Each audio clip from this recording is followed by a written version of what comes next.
लोग भले कहते हैं कि खाली हाथ आए थे, ठीक है खाली हाथ आए थे, लेकिन खाली हाथ जाना नहीं है। इस देश का ऋण चुका के जाना है।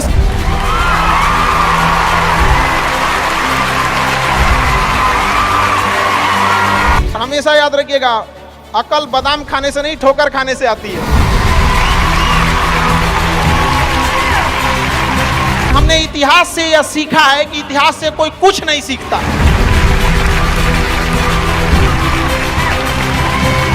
भले जेब खाली हो, जेब में गांधी हो या ना हो, दिल में एक आंधी होनी चाहिए। जो बोले हैं, जो ठाने हैं, वो कर लेंगे यहां पर, और नहीं कर सकते हैं तो दुर्भाग्य है इस भारत की धरती पर जन्म लिया हुआ।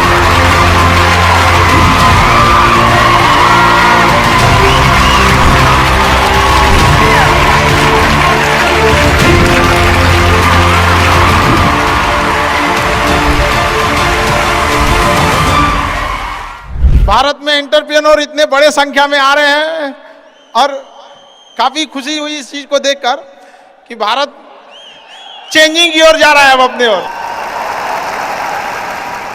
हमेशा सीखने की प्रवृत्ति रखिएगा।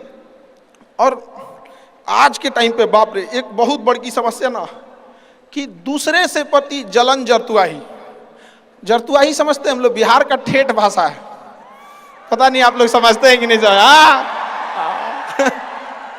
मतलब कौन कितना खुश है, मतलब उसका पड़ोसी जितना दुखी है वो उतना खुश है।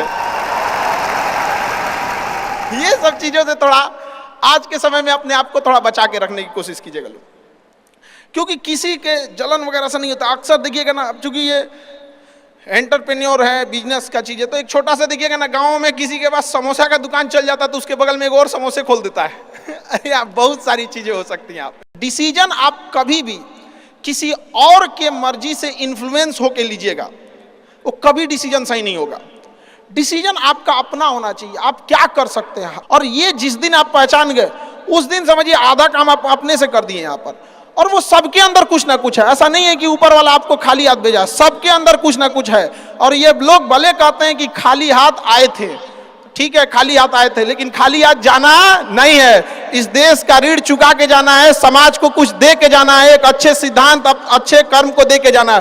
क्या कोई कह सकता है कि अब्दुल कलाम खाली हाथ गए थे? नहीं खाली हाथ गए थे। विवेकानंद खाली हाथ गए थे? अंबेडकर साहब खाली हाथ गए? नहीं गए। तो इस देश में हम खाली हाथ जरूर आए थे, लेकिन इस देश का कर्ज उतारना है, खाली हाथ लौटना नहीं है। कुछ ऐसे सिद्धांत अपने साथ है, कुछ अपने पीछे कुछ यादें छोड़ के जाना है, जिससे कि दुनिया याद कर सके हम लोग को। और हमेशा चीजों में ना अपनी ईमानदारी करिएगा। आप कितना ईमानदारी से काम करते हैं, कितना लगन से काम करते हैं, सफलता इसी चीज पे डिपेंड करती है। बाकी ऐसे चीजें कि भाई ये करना चाहिए, बस आप कितना समय दिए हैं किसी चीज को, कितनी ईमानदारी से किए हैं, ये मायने रखता है आपको। आप किसी चीज को समय नहीं दीजिएगा, कभी सफल नहीं हो सकते हैं। और एंटरप्रेन्योर और बिजनेस, इस सब की चीज़ों में एक चीज़ बहुत बड़ी डिलेमा होती है ना, कि सोचते बड़ी ज़्यादा हैं लोग, प्लानिंग बहुत करते हैं। 6 महीना से उसका प्लानिंग ये चल रहा है। अरे भाई 6 महीना में कमवा शुरू किए रहते तो कुछ एक्सपीरियंस हो गया रहता, कुछ ठोकरें लगी होती। शुरू कर दो, चाहे जैसे करना है। यहाँ पर ऐसा थोड़ी हो सकता है कि एकदम फिनिश होकर काम करे। हर चीज़, जमीन से कभी पेड़ नहीं निकल सकता, पौधा ही निकलेगा। आज सीखिए, क्योंकि अगर कल कोई शुरू करता है आपके बाद, तो आपके पास उससे एक दिन का एक्स्ट्रा एक्सपीरियंस रहेगा। और हमेशा याद रखिएगा, अकल बादाम खाने से नहीं ठोकर खाने से आती है। जितना ज्यादा आप ठोकर खाएंगे, उतने ज्यादा अकल आने वाली है। दुनिया का कोई इंसान जो सफल है कह दे कि हमको ठोकर नहीं लगा है, या कोई कह दे कि हम एक ही बार में यहाँ आए हैं, कभी नहीं आ सकते हैं। यहाँ पर स्टार्टिंग कीजिए, यहाँ पे ज्यादा प्लानिंग के चक्कर में नहीं रहे। कितना अच्छा आप प्लानिंग करके आइएगा ना, कुछ चीजें गड़बड़ होंगी। क्योंकि किताबी नॉलेज, ये मोटिवेशन, ये सब चीजें, ये एक अलग चीज है। धरातल पे उतर के जाइएगा ना तो अलग चीज है यहाँ पर। और कभी बिहार में आके देखिएगा तो एकदम में अलग मिलेगा। तो कितना ठोकर लगा है, ये बहुत मायने रखता है। क्योंकि ठोकर नहीं लगेगा ना, जिस पत्थर पे चोट नहीं पड़ती वो कभी मूर्त नहीं बनता है। तो इसलिए जितना आपको चोट लग रहा है, तो ये आपके लिए अच्छी बात है। क्योंकि बड़े बड़े लोगों की जिंदगी में मुसीबत आती है, वो मुसीबत ही आती है बड़े जिन लोगों के लिए, क्योंकि फिल्म में जो सबसे टफ रोल होता है ना, वो बढ़िया हीरो के कंधे पे दिया जाता है। तो ये पृथ्वी पे भी ना ऊपर वाले को पता है कि ये बढ़िया हीरो है, इसको थोड़ा सा हम रोल देते हैं बढ़िया। तो बड़ी जिम्मेदारी देने से पहले ऊपर वाला भी ना आपको टेस्ट करता है, टेस्ट करके ही देखेगा कि नहीं करेगा। हम लोग छोटा सा कोई सामान खरीदते हैं तो उसको ठोक बजा के चेक करते हैं कि सह लेगा कि नहीं सह लेगा। एक छोटा सा बर्तन कोई खरीदने जाता है तो पटक के दिखाता है, देखिए मजबूत है। तो ऊपर वाला भी जब आपको बहुत बड़ा जिम्मेदारी देने वाला होता है ना, तो पहले सोचता है कि इसका थोड़ा सा टेस्ट कर ले। बहुत लोग टेस्टे में भाग जाते हैं, ए भगवान हमरा काहे लिए तुम मुसीबत लाया। यार जब ऊपर वाला तुमको खुशी दिया था तो थैंक यू कहना भूल गए थे, और जब मुसीबत दिया चेक करने के लिए तो परेशान हो गए। यहाँ पर इस चीज़ों से घबराना नहीं चाहिए किसी को। जिसके जिसके जीवन में कठिनाई आ रही है, आप समझिए कि आप एक सही रास्ते पे जा रहे हैं, क्योंकि वही रास्ता सफलता का है। और अगर आपके जीवन में कठिनाई नहीं आ रही है, आप गलत रास्ते पे हैं, क्योंकि सफलता का रास्ता बहुत कठिन होता है। और अभी डिजिटल इंडिया है गया, सबके हाथ में मोबाइल हो गया है। एक चीज अगर आप बहुत आगे बढ़ेंगे ना, तो एक प्रॉब्लम फेस करेंगे। बिना मतलब लोग आपके ऊपर उंगलियां उठाने लगेंगे, बिना मतलब, जिनको कोई मतलब नहीं है। आप देखिएगा तो मतलब अजीब लगेगा। इस सब चीज़ों से कभी मत घबराइएगा। ये कॉस्ट होगी, आपको चुकानी पड़ेगी जब आप बहुत आगे जाएंगे। तो आप लोग बहुत आगे जाएंगे तो पहले से माइंड में कब करके रखिएगा, कुछ लोग होंगे जो बिना मतलब आपसे सवाल पूछेंगे। इन लोग को कभी इंटरटेन मत कीजिएगा, क्योंकि अब भाषा थोड़ी हार्ड हो जाएगी, लेकिन एक हार्ड हो जाएगा तो हो जाएगा। बस भाषा, भाव को समझिएगा, भाषा का नहीं। कि कुत्तों की रेस में दौड़ने से घाटा यह है कि जीतने के बाद भी कुत्ता ही कहलाएगा आदमी। एक बार एक रेस में ना कुछ कुत्तों को दौड़ाया गया, बीच में शेर बांधा गया कि कौन तेज दौड़ता है। शेर दौड़ा ही नहीं, कहा कि जीत के भी क्या फायदा, जीतने के बाद वो कुत्ता कहलाएगा। समझा? तो जब आप आगे बढ़ेंगे ना, तो ये कॉस्ट है, समझिएगा इस चीज को। पहले ये कम था, क्योंकि पहले लोगों के पास में हाथ मोबाइल वोबाइल कुछ नहीं था, मतलब काना फूसी में रह जाता था। लेकिन अब ये बहुत बड़े पैमाने पे हो गया। तो ये सब चीजों से बचिएगा, और ये आएगा आपके साथ में लाइफ में। ये चीजें जैसे हम आपको छोटा सा मतलब व्यवहारिक चीज पे बताते हैं। जब बहुत आगे जाएंगे ना, तो कुछ कहेंगे अरे इसका प्रोडक्ट खराब है, इसका ये चीज, मतलब कुछ ना कुछ बोलेंगे। उसको बस ऐसे समझिएगा कि जब आप बढ़ते हैं तो आपके चेहरे पे कभी कभी कुछ दाने निकल जाते हैं, उसको छेड़ा नहीं जाता है। 10 दिन 15 दिन बाद वो खत्म हो जाता है, फिर दिखता तो है तो आपका चेहरा ही दिखता है। और ज्यादा खखोरेंगे ना तो उधर के बर्बाद कर देगा आपको। हम निकला है, छोड़ दीजिएगा उसको। एक समय आएगा जब आप ही जाने जाएंगे। यहाँ लोग किस चीज पे नहीं उंगलियां उठा देते हैं, भगवान को उंगलियां उठा दिए लोग। अग्नि परीक्षा भगवान को देना पड़ा, हम लोग की क्या औकात है जी यहाँ पर। इसलिए भैया इस सब चक्कर में नहीं पड़िएगा आप। जो है वो एकदम परफेक्ट है, चाहे जैसे भी। गलतियां सबसे होंगी, जो गलती करिएगा उसको एक्सेप्ट कर लीजिएगा। हाँ हमारे पास ऐसे गलती हो गई, नेक्स्ट टाइम से हम सुधारेंगे, बट कोशिश कीजिएगा गलतियां ना हो। लेकिन सबके जवाब देने की कोशिश मत कीजिएगा। आप इंसान है, कोई डिटर्जेंट नहीं है कि सफाई करते चलते हैं आप। और काबिल इतना बनिए ना कि लोग आपको रोकने के लिए ना साजिश करना पड़े, कोशिश नहीं। उस लेवल पे जाइए आपको। यार ये कैसे आगे निकल गए यहाँ पर। आएंगी चीजों को, हम लोग भी फेस किए हैं, आप लोग भी फेस करना होंगे। यहाँ पे शुरुआत में सबको कॉस्ट चुकानी पड़ती है। और ना लोग कहते हैं कि सबके अंदर कोई यूनिक क्वालिटी होती है, इसको पहचानने का एक तरीका होता है। जब आप मुसीबत में फंसेंगे ना, तो वही काम कीजिएगा जो आपको सबसे अच्छा आता है, सबसे अच्छा आता है। आप मुसीबत में फंसेंगे। हम लोग जब इंटर पास किए थे तो हम लोग के सामने भी फाइनल क्राइसिस आया था। सबसे पहले वेल्डिंग मारना चालू किया था आदमी, बिना किसी काम का किसी दुकान पे बैठ के वेल्डिंग मारते रहो। अरे सही भी मारते थे तो 4 गो चीज सुना देता था। यार ऐसे नहीं, ऐसे होता है, क्या बात करते हैं, बढ़िया मारते थे और वही सुन लेता था आदमी यहाँ पे।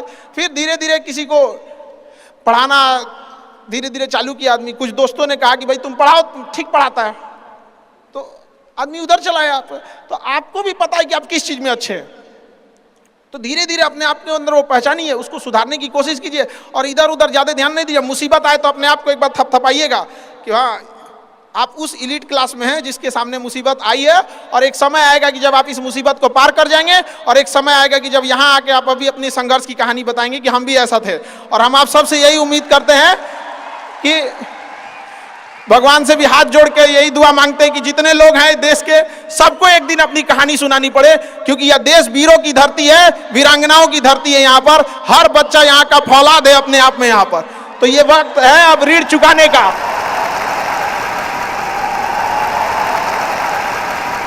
अब इस सदी में हमें अपना नहीं, अब इस देश का भी एक ऋण चुकाना होगा कि शायद पिछले जन्म में बहुत सौभाग्य, बहुत अच्छा काम किए होंगे तो हिंदुस्तान में जन्म लिए, वरना अगर जन्म के समय थोड़ा बहुत बॉर्डर क्रॉस करते ना, उधरिया हो जाते ना, अरे बाप रे बाप, अरे क्या दुर्दशा होता जिसका कोई हद नहीं यहाँ पे। थोड़ा सा बस उधर घसक जाते तो। लेकिन ये हम लोग का सौभाग्य। एक चीज हम लोगों ने गलती किया के बाद, हमने महिलाओं के पावर को ना अंडर एस्टिमेट कर दिया। हम लोग 1947 से जो पुरुष समाज है ये सोच रहा है कि देश को आगे ले जाने के लिए, अभी तक सोचिए रहा है। ये हम लोगों से गलतियां हुई हैं। और लड़कियों को हमने जो साथ छोड़ दिया महिलाओं का ना, बस यकीन मानिए जिस दिन भारत देश की महिलाएं पुरुषों के साथ कदम से कदम मिला ली, 10 साल में देश की सूरत बदल जाएगी, दुनिया देखते रह जाएगी। यहाँ पर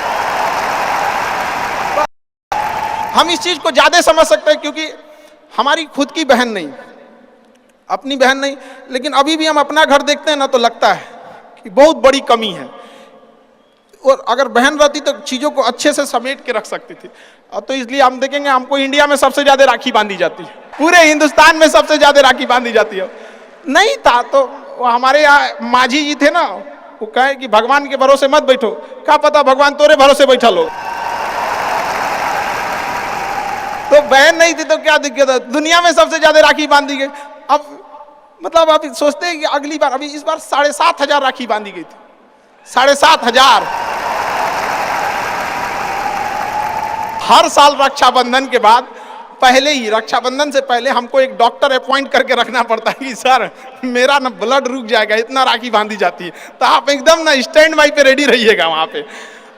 इतना राखी बांधने के बाद एक आदमी आता है मेरा हाथ उठाने वाला, वो हाथ लेके चलता है, हम ऐसे चलते रहते हैं। तो खुश नसीब हैं वो लोग जिनके घर में बहनें हैं, जिनकी बेटियां हैं। आप उसकी कदर नहीं कर सकते हैं तो यकीन मानिए इसका बदला भगवान जरूर लेता है। आजकल लोग देखते हैं कि लोग बहू की कदर नहीं करते। अरे वो आपकी बेटी है, चेहरा बदल के वापस भगवान ने भेजा है आपको, नहीं कर सकते कदर ना, तो आपने भगवान की उस नेमत को ठुकरा दिया है। अब फिर घरे में मुसीबत आएगा तो कहेंगे कि पता नहीं क्या हो गया। चाहे चांद पे पहुंच जाइए, चाहे जितना भी आगे चल जाइए, अपनी सभ्यता संस्कृति को मत भूलिएगा वरना मिट जाइएगा आप यहां से। यूनान मिस्र रूमा सब लुट गए जहां से, लेकिन मगर है बाकी नामो निशा हमारा। कुछ बात है कि हस्ती मिटती नहीं हमारी, सदियों रहा है दुश्मन दौरे जहां हमारा। भारत को मिटाने की कोशिश की गई, मिटा कभी नहीं। इसलिए याद रखिएगा अपनी संस्कृति को नहीं भूलना है। और हमसे गौरवपूर्ण संस्कृति पूरे भारत, पूरे विश्व में किसकी है यहाँ पर, तो ये चीजों को थोड़ा सा आप लोग को ध्यान में रखना है और आपस में मिलजुल के एक देश वाली भावना लेके चलना है कि हम सबको मिलकर अब देश को अपना उस पुराना जो गौरव मिला था उसको वापस लौटाना है। और आप लोग आगे बढ़ेंगे, युवाओं में है, अब जिधर युवा चलते हैं उधर ही सब कुछ चल देता है। यहाँ पर तलवारों के साए पर इतिहास हमारा बनता है, जिस ओर जवानी चलती है उस ओर जमाना चलता है। आप युवा लोग हैं, आपको किसी कौन रोक सकता है यहाँ पे। मैं दरिया हूं, अपना हुनर जानता हूं, जिधर से भी गुजरूंगा अपना रास्ता बना लूंगा। तो युवाओं में यही तो एक है, भले जेब खाली हो, जेब में गांधी हो या ना हो, दिल में एक आंधी होनी चाहिए। जो बोले हैं, जो ठाने हैं वो कर लेंगे यहाँ पर, और नहीं कर सकते हैं तो दुर्भाग्य है इस भारत की धरती पर जन्म लिया हुआ, ये व्यर्थ हो जाएगा यहाँ पर। तो एक कहानी लिखना है जो आगे जाके सबको सुनाना है, और हर उस घर में 2 किलो अलग से मिठाई जाएगी जिस घर से आवाज आई थी कि इससे नहीं हो सकता है, अलग से एकदम ले भैया तेरे लिए स्पेशल है यहाँ पर। एकदम तारीफ करने वालों की कमी हो जाए, जलने वालों की कमी नहीं होना चाहिए। एकदम मिसाल बनिए। आप सब लोग को, हमारा आप सब लोग को ढेर सारा शुभकामनाएं, दुआएं। आपके ठोकरें आएंगी, लगेंगी ठोकरें, उसी को ठोकर लगती है ना जो चलता है, जो सुतल है बेड पे, ओकरा कौन ची का ठोकर लगने वाला है।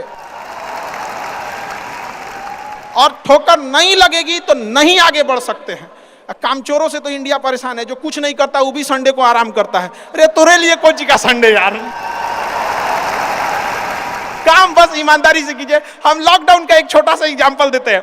हमारे यहाँ एक लेबर था, जो नहीं काम करते हैं लेबर लोग, उनकी बहुत दुर्दशा हो गई लॉकडाउन में। रियल में एक्चुअली उनके साथ प्रॉब्लम क्या है ना, they don't have backup money. वो डेली कमाने वाले हैं, डेली खाने वाले हैं। उनका अगर 10 दिन का दिहाड़ी बंद हो गया ना तो उनके लिए बहुत दिक्कत आ जाती है। और लॉकडाउन में बेचारों के साथ क्या हो गया, अब इतनी पॉपुलेशन है, गवर्नमेंट भी कितना को देख सकती है, एक लिमिटेशन है वहां पर। तो उसके साथ बहुत दिक्कत आ गया। तो हमसे बेचारे, हम भी लॉकडाउन में खाली बैठे थे, तो हमसे बोले कि देखिए एक तो काम नहीं मिलता है तो हम लोग को महीना में 20 दिन मिलेगा, 22 दिन मिलेगा, हम लोग के पास बैकअप नहीं होता है। तो उसको हमने एक छोटा सा बात बोला कि भाई देखो, एक काम बस मेरा 1 महीना करके देखना, नहीं अच्छा लगे तो छोड़ देना। काम पे जाते कितने हो, तो बताया कि 8 बजे जाते हैं। अलग अलग शहर में वो काम करने वाले मजदूर जो आते हैं, मिस्त्री, उनका टाइमिंग अलग अलग हो सकता है। हमारे यहाँ 8 बजे आते हैं लोग, और फिर दोपहर में लंच करते हैं, शाम में 4-5 बजे 5 बजे चले जाते हैं।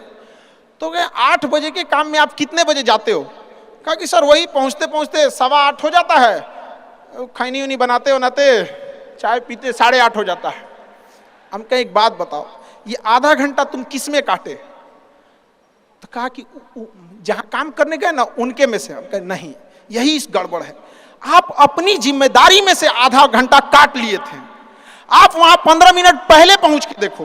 तो कहे आई क्या बोलते हैं मास्टर, पगला गए हैं एकदम। हम भाई देख तो 1 महीना काम करके देखो, बस तुम वहां 15 मिनट पहले पहुंच के देखो। वो इंसान 15 मिनट पहले पहुंच जाता था, 5 मिनट पहले ही काम चालू कर देता था, बाकियों के आने से पहले। लंच पे जाते थे तो जब सब चले जाते थे 1-8 मिनट लेट से लंच जाते थे, कुछ नहीं होने वाला है। 1-8 मिनट लंच के खत्म होने से पहले ही चले आते थे, बाकी लंच खत्म हो गया 10 मिनट बाद आ रहा है, वो लंच खत्म होने से 1-8 मिनट पहले ही चले आते थे। जब सारे लोग 5 बजे चले जाते थे तो 5:05 पे जाते हैं। तो हमसे कहें कि खान सर ये आप बता रहे हैं नहीं, बहुत उटपटांग बात बता रहे हैं आप। हम भैया 1 महीना काम कर लो, हाथ जोड़ लेते हैं। आज के टाइम पे जब वो 1 महीना काम किया, 10 दिन के अंदर लोगों को हो गया यार कितना ईमानदारी से काम करता है। आज उसको फोन से लोग बोलते हैं कि भाई मिस्त्री खाली हो, फोन से बोलते हैं। और लोग क्या कहते हैं पता है, इसको काम दे देंगे ना तो टेंशन नहीं है, टेंशन नहीं है, काम वही है। आप दुनिया में कुछ भी कीजिए, बशर्ते क्या कीजिए, ईमानदारी से। और आपके यहाँ जो काम करने आ रहा है ना, प्लीज उसका भी आप लोग, मतलब जो भी आप लोग एंटरप्रेन्योर है तो आपके अंडर में भी लोग काम करेंगे, उसका भी ध्यान रखिएगा एक परिवार की तरह। ये नहीं कि उसका भी रोक रख के सैलरी रख ले 2 महीना 3 महीने का, और उसके बाद कहेंगे कि चौपट काय हो रहे हैं। ऊपर वाले की लाठी में आवाज नहीं होता, इस चीज को हमेशा याद रखिएगा। देखिए जैसे बड़ी कंपनी, याद रखिएगा, बड़ी कंपनी कस्टमर तक डायरेक्ट नहीं पहुंचती है, बीच में एक डिस्ट्रीब्यूटर रखती है, डायरेक्ट कस्टमर को सामान नहीं बेचती है। अगर किसी बिस्किट कंपनी को तो सोचिएगा बिस्किट डायरेक्ट नहीं देगी, बीच में क्या रखती है, डिस्ट्रीब्यूटर रखती है। उसी तरह ऊपर वाला भी ना सबको हाथ में डायरेक्ट पैसा नहीं देता है, बीच में एक डिस्ट्रीब्यूटर रखता है। हो सकता है आप एंटरप्रेन्योर वही डिस्ट्रीब्यूटर है, आपके माध्यम से गरीबों का चूल्हा जलता है। आप मत मारिएगा, आप प्लीज उन गरीबों का हक मत मारिएगा। नहीं तो बड़ी कंपनी को दिख जाता है कि ये डिस्ट्रीब्यूटर ठीक नहीं है तो उस डिस्ट्रीब्यूटर को चेंज कर देता है। अगर गरीबों का हक मारेंगे और ऊपर वाले को नजर पड़ गया कि ये डिस्ट्रीब्यूटर ठीक नहीं है तो साइड कर देगा, और फिर कहेंगे कि अब हमारा बिजनेस चौपट हो गया। अरे बाबू तुम खुद चौपट किया आपने।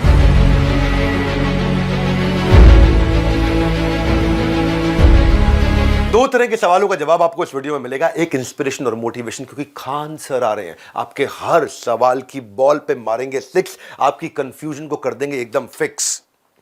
खान सर आपको अमेजिंग सवाल जवाब में चर्चा करेंगे।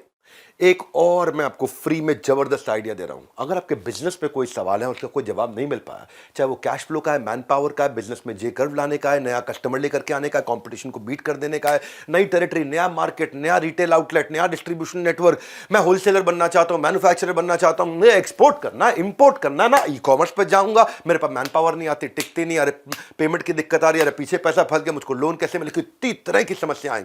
इस पर तो कोई सवाल है आपका? तो मैं उसका फ्री में आंसर दूंगा। आपकी कंफ्यूजन सोल्यूशन मेरा, हिंड्रेंस आपकी, गाइडेंस मेरी, रियल टाइम दूंगा आप ही की भाषा में। हिंदी में पूछ लो, इंग्लिश में पूछ लो, गुजराती में पूछ लो। Ask doctor Vivek Bindra, hashtag ask doctor Vivek Bindra. इस वीडियो को शेयर करिएगा खान सर के और हैशटैग यूज करिए आस्क डॉक्टर विवेक बिंद्रा। कोई संकोच नहीं, मेरे संग कोच है। आपको क्या बोलना है? आपको कोई संकोच नहीं, आपके संग कोच है। कोच कौन? डॉक्टर विवेक बिंद्रा।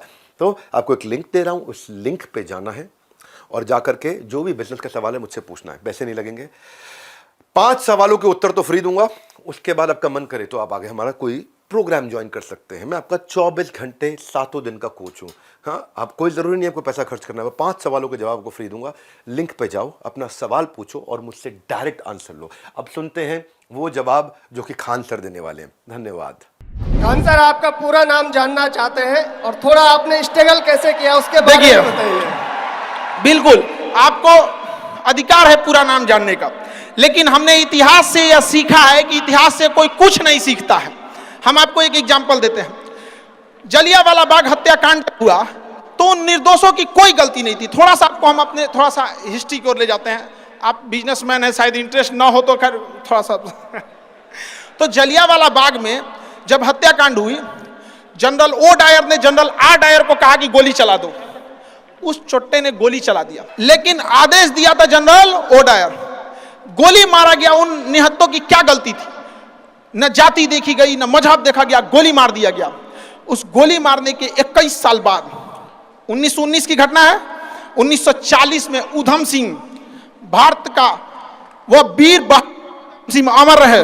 उधम सिंह जब इंग्लैंड में गए और लंदन में उसके घर में घुस के उधम सिंह के छाती पे गोली मारे थे वहां पे।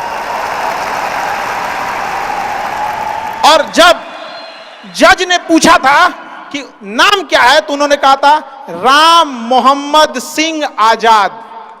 राम मोहम्मद सिंह आजाद। समझ आ गया मेरा नाम क्या है?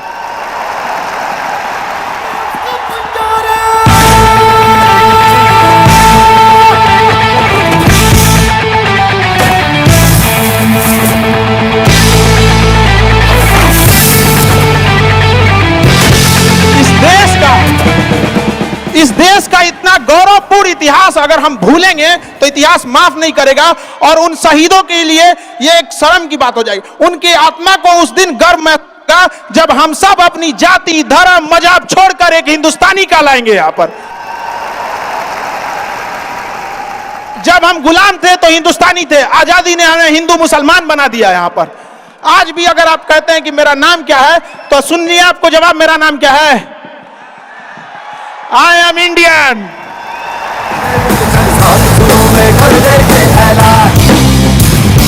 हिम्मत है तो दो, जुर्रत है तो मारो, आज हथेली में रखती है जान। मेरी एज अभी 21 है, ठीक है। तो मैंने अभी रिसेंटली कॉर्पोरेट लाइफ में एंटर किया है। तो मैंने चाणक्य नीति पढ़ी थी। तो चाणक्य नीति में चाणक्य जी एक चीज बोलते हैं। वो कहते हैं कि जंगल में जो टेढ़े पेड़ होते हैं वो बाद में कटते हैं, लेकिन जो जंगल में सीधे पेड़ होते हैं वो तुरंत कट जाते हैं। तो आप मतलब तो समझ गए होंगे कि लाइफ में क्या करना चाहिए और किस तरीके से हमें मतलब टेढ़े बन के रहना चाहिए कि अपने सीधे बन के रहना चाहिए। देखिए, समझिए ध्यान से। जैसा देश वैसा भेष। अगर प्यार से बात करने वाले हैं तो प्यार से बात कीजिए। सब लोग प्यार से नहीं मान सकते हैं, और अगर सब प्यार से मान सकते थे तो बांसुरी बजाने वाला कृष्ण कन्हैया कभी महाभारत होने नहीं देते। लेकिन एक चीज हमेशा याद रखिएगा, अगर आप किसी से अकड़ जाते हैं, रूडली बात कर लेते हैं, तो फिर प्यार से बात करने का ऑप्शन हमेशा के लिए खत्म हो जाता है। हमेशा के लिए खत्म हो जाएगा। फिर आप उसे प्यार से नहीं समझा सकते। लेकिन अगर आप उसे शुरुआत में प्यार से डील करते हैं तो अकड़ने का ऑप्शन तो लास्ट तक रहता है। तो ये शुरुआती ऑप्शन गड़बड़ नहीं कीजिएगा। और मिजाज में कुछ सख्ती भी जरूरी है, वरना लोग पी जाते अगर समंदर खारा ना होता। अपने आप को इतना भी सस्ता मत कीजिएगा कि 2 कौड़ी का इंसान खेल के चला जाए। ठीक है? तो आपका एटीट्यूड डिपेंड करना चाहिए सामने कौन है। एक जैसा नहीं। हाँ, अतिथि देवो भव है। इसी चक्कर में अंग्रेज धो के चल गए हम लोग। और हम लोग रहते वास्को डिगामा को बांध के मारते पहले। मैं 3 विद्यालय का संचालन कर रहा हूं और वर्तमान में कानपुर देहात में सबसे टॉप में विद्यालय है। मैं चाहता हूं कि उस संस्था को प्रदेश और देश लेवल पर ले जाऊं, तो क्या उसके लिए सुझाव चाहता हूं आपसे। सर थोड़ा सा एक चीज करिएगा, आप संस्था को टॉप या संस्था को बेहतर से बेहतर आप एक कोशिश कीजिएगा कि संस्था में पढ़ रहे वाले बच्चों को टॉप करा दे। बस वो बच्चे टॉप रहने चाहिए। सर हमारी संस्था में जाएंगे, वो गोदाम था, अनाज रखने वाले गोदाम को हम क्लासरूम बनाए हैं। हमारे यहाँ लगभग 200-250 लड़के जमीन पे बैठ के पढ़ते हैं। हमने कभी संस्था पे ध्यान ही नहीं दिया, जब भी ध्यान दिए बच्चों पे ध्यान दिए। तो सर एजुकेशन में वो करना है कि वो बच्चे ब्रांड एम्बेसडर बने आगे जाके।